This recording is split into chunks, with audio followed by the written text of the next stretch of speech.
Relationship ay aayusin ni Lord.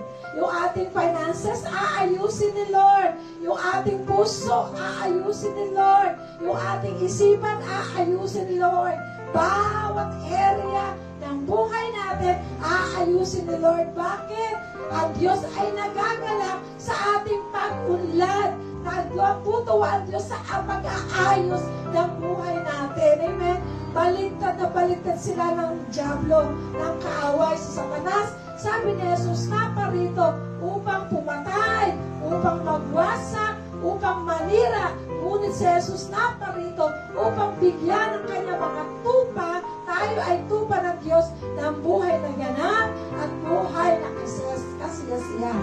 Amen? Sa Diyos lang matatagpuan ang mga bagay na yan. Then things will go well. It is well with our soul. It is well with our finances.